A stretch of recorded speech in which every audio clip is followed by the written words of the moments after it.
Hey folks, this is Riker with a video about upcoming action RPG, Last Epoch. Now we've talked about Last Epoch before. About a year ago it held its Kickstarter and entered Alpha. Now this week it's entered Beta and is still on track for, I believe it's Spring 2020 release. In this video we'll cover some of what's new in Last Epoch, what's changed since the Alpha, and what has me most excited.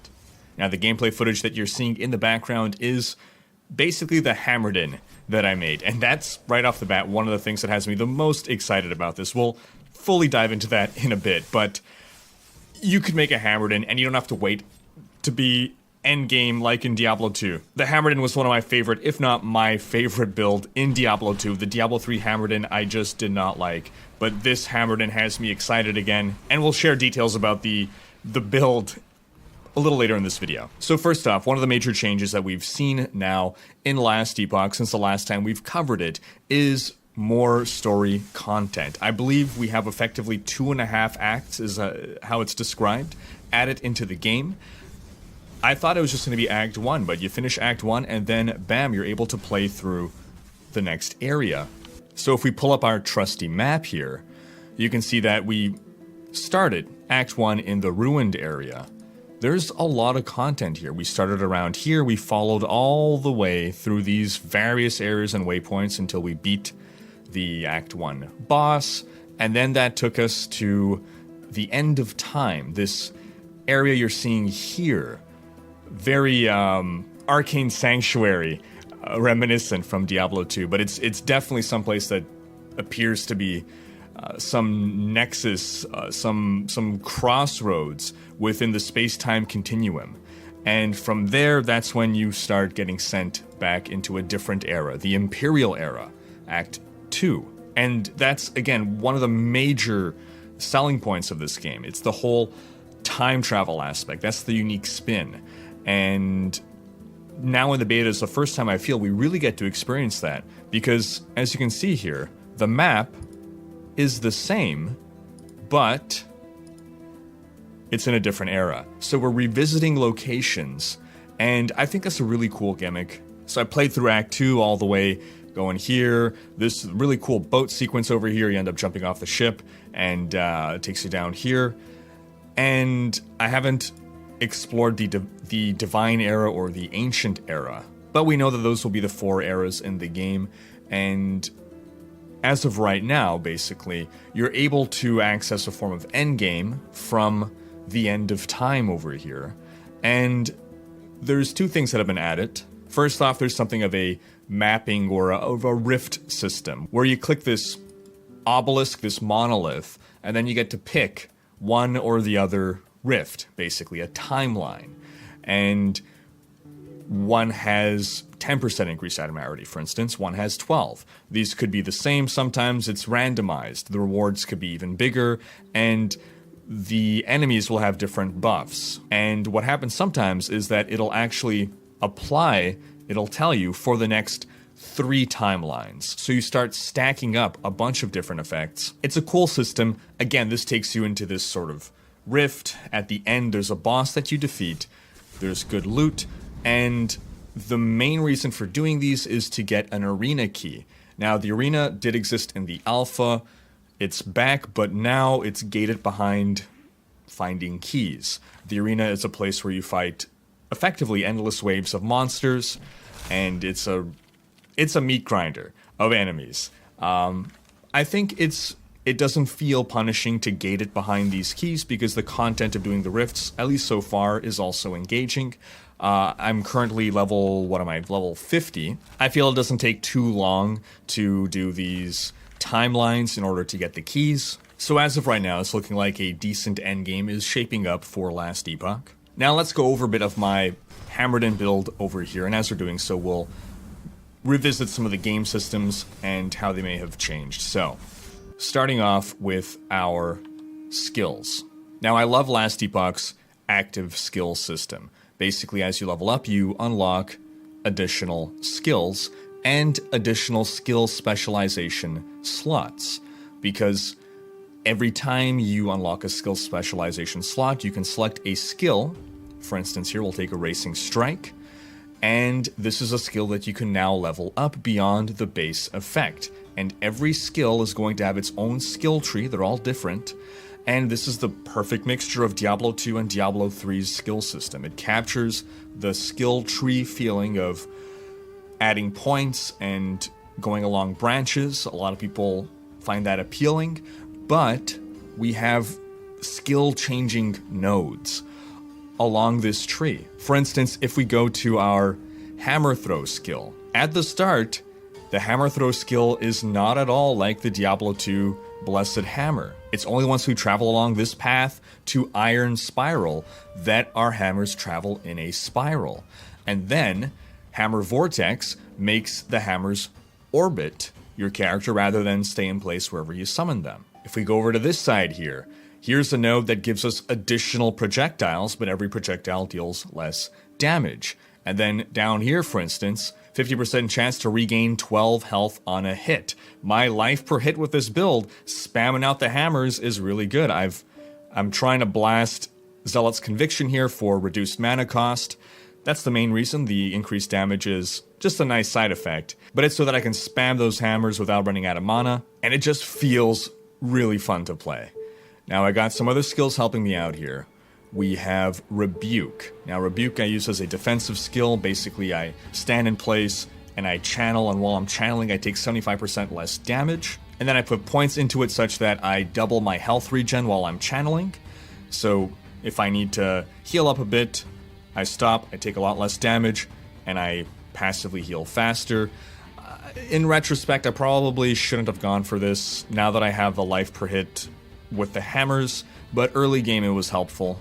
Then when I'm done channeling for 5 seconds, I have double the armor, I have a bunch more elemental protection, I have faster move speed, and it actually is going to last for about, 8 seconds or 7 seconds after I finish channeling. So in theory, I should be able to pop this skill once every 7 seconds or so and always be under the effects of these buffs. Then as my no mana cost skill, I have Vengeance. This is the skill that you start with on the class that I'm playing, which is the Sentinel, and we'll cover the specialization classes in a quick minute here. But basically I'm just using Vengeance in order to take less damage, because if you hit an enemy with Vengeance and then you take a hit within the next 2 seconds, you will riposte, and after you riposte you will take 30% less damage from the attack that hit you. So basically when I'm in the middle of combat, I am spamming equally Vengeance and my Hammer Throw. Then I put a bunch of points into this Bolster Rune. You take 36% less damage if you have hit an enemy with Vengeance in the past 2 seconds. So again, I'm just trying to make this as defensive, as much of a support skill as possible. And then this rune over here, you have 100% global increased damage while preparing to riposte. So I'm using this to double the damage on my hammers. Then another very critical skill to me, Lunge. This is my mobility skill. Now you need an enemy to lunge. You have to target an enemy and then you zip across the screen to attack that enemy. And I have blasted the rune to reduce its cooldown, and then I also gain buffs now after doing the dash. Increased armor for 4 seconds. Invulnerable while I'm lunging. Increased strength, which gives me more damage and armor. And increased void and elemental protection. So my cooldown on lunge is less than 4 seconds. So I'm able to maintain 100% uptime on these buffs, zipping around back and forth with my lunge. And I also use that because I have my hammers orbiting me. So by lunging through enemies, I'm smashing my hammers through enemies who may not have otherwise been hit by the hammers. Or I'm letting them get hit additional times. Then the last skill that I use that currently does not have a skill tree, but again, throughout development, all skills will be statted out. And already, there's been so much progress in this game. Relative to other action RPGs we've seen in the works, this team really seems to be moving along. Solid progress is being made. I have full faith in this team's ability to execute what they plan to execute within the time frame that they establish. But the Ring of Shields here, basically. I summon this, and a bunch of cool shields start swirling around me. It's just a nice little defensive buff that we have. So that's just the active skills. Let's take a look now at our passive skill tree. So, again, our class, the Sentinel. There's something like 4 or 5 classes currently in the game. I think there's just one that isn't accessible. I love the change they've made to the passive skill tree. It used to be this grid system which was unique and cool, but it was a little difficult to follow. It wasn't very intuitive, and it wasn't all that exciting in practice. In theory, it seemed really cool and exciting, but when you were actually plotting points into it, it didn't feel that great. This system, I love this passive system. So, you start off with your base Sentinel class, and you have to put 5 points into any of these 3. So 5 points distributed however you want between these 3 before you get access to this row, and then another 5 to the next row, and another 5 to the next row. Every 5 you unlock an additional skill, and for you Captain America fans, we got shield throw over here. I was very tempted to take that, but I was already building a HAMMERDIN at that point. With my build, I was going for a high block chance build, so I was looking to max out my block chance as much as possible. I believe I have around 50% block chance, so roughly 50% of the attacks that come at me will get blocked. Now, block doesn't completely negate damage, but it highly reduces it based on block protection. But part of the reason that I want to block so much is because I'm trying to pick as many things as possible that trigger on block as well. For instance, grants a 25% chance to gain health on blocks. And it's once you put 20 points into your base class that you then unlock one of your 3 specialization classes. We went with the Forge Guard. Now, with the Forge Guard here, again, I'm going to max out more of my block chance. Then I'm taking runes that are buffing my throwing speed and damage. I put 6 points in here to gain a 60% increased critical strike chance with my throwing attacks, because before this, my crit chance was only 5%. It was only on rolling a 20 on this die. So now I have 65% crit chance. I'm critting more often than I'm not. That is resulting in a huge damage spike. Overall, the build is very fun to play. As of right now, it feels very powerful. It feels smooth. It feels good. I don't know if by level 100 it's still going to be viable, but I suppose that takes us to itemization here. So on my axe, I have increased physical damage because physical damage is the damage type of the hammer. I have increased stun chance because I didn't show you this, but I deal more damage to stunned targets. On my helm here, now I found myself initially going very glass cannon and running underleveled relative to the zones that I was in. I eventually found I was dying too much, so I started to go a lot more defensive. So attunement and health. Attunement gives you, in short, it gives you more resists. Let's just say that. Strength is more damage and more armor. On our armor here, 10 vitality. Again, more resists. Void protection. In that first act, there's a lot of void enemies, and that's what was killing me all the time. So I went very zealously into void protection. Now this one right here, 74% increased throwing attack damage. The health, the elemental protection. On my belt, 4 potion slots. I want to upgrade to a 5 potion slot belt. Increased health, plus health. The boots, I'm going for max move speed on my boots here. 15% move speed base, and then as a magic affix, 14% increased move speed. On my ring, more stun chance, more health, elemental protection, increased throwing attack damage, and -4 throwing attack mana cost. That is so critical. On my gloves, 95% increased throwing attack damage, +4 strength, and some health.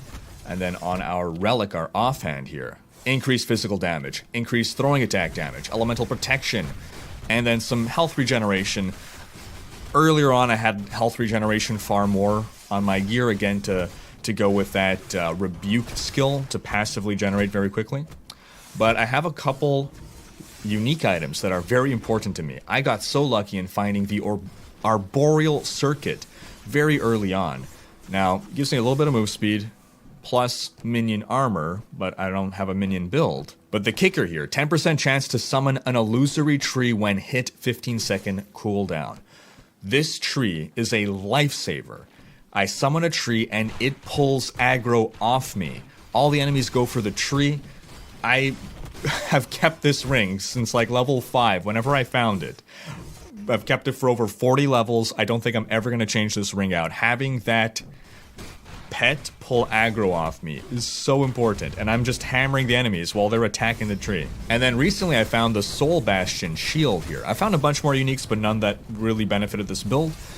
So here we have 24% block chance, which my other shield had 30% block chance. However, as a magic affix, we have plus 10% block chance. And then as a cool effect here, gains a soul charge on kill at 5 soul charges, casts Soul Eruption. Now, I'm not too sure how good this is. I might end up changing back to just a regular shield where I can control the stats, but it's pretty art. Now, one thing you might notice is that most of my items here say fractured at the top, and that ties into the crafting system. So, for instance, we're gonna hit F here and pop our armor over here. So the crafting system in this game, very interesting. Every item can have 2 prefixes and 2 suffixes. Now, as loot drops, you find these affix shards. You can get them as loot drops, or you can also find or purchase runes of shattering, and then you insert an item, you shatter it, and you're going to take back 1 or more of the affixes at random. So this pair of gloves, for instance, with increased throwing attack speed, I'm going to put this in here. I'm going to put a rune of shattering. Now, it also has plus 5 intelligence. I don't want the intelligence. I just want the increased throwing attack speed. I'm going to cross my fingers, hit shatter, and I got the intelligence. Well, it says 3 shards created, but I guess it's 3 intelligence shards. Oh well. Popping our armor back in here. If you already have 2 suffixes, you cannot add more suffixes. However, you can upgrade the existing suffixes up to tier 5. The more suffixes or prefixes, the more affixes you add in general, the higher your chance of fracturing the item, making it impossible to further upgrade it. It's a lot easier as well to upgrade from T1 to T2 than from T4 to T5. That's where these other materials start to come into play. For instance, the Glyph of the Guardian is going to make it easier to upgrade without fracturing. And there's a lot of nuance here going on. I think for now this overview is probably enough. It's an interesting system. For the most part, I find myself on this build gunning for very specific list of affixes. I don't use most of them. However, I'd imagine across multiple characters, I would end up using most of them. And I think these might be account shared. I'm not 100% sure about that. It would make sense, though, simply because the stash is account shared, so it would make sense that the crafting materials are also account shared. But in summary, I feel that we've seen a lot of progress in Last Epoch since Alpha. They've done a lot of work in the last year. Give it another year, this game could easily be ready for release. Also, I guess I'll just throw this in at the end here. Visually, the game has been improved. They've done an overhaul on the graphics. They've done a pass on the art of the environments. And especially in the environments, I feel there's some really beautiful areas in the game. There's still work to be done. They're not there yet, but they have shown a tremendous evolution in the visuals as well. And that's going to wrap up this video. But leave a comment with your thoughts on Last Epoch. Thanks for watching. Special thanks to my Twitch, Patreon, and now YouTube supporters for making these videos possible. If you like what you see on this channel and want to support the creation of more content, you can consider supporting on Patreon or YouTube and unlocking behind-the-scenes content. If you enjoyed this video, please share it, check out these other videos, and subscribe to join Riker's Raiders for more ARPG content.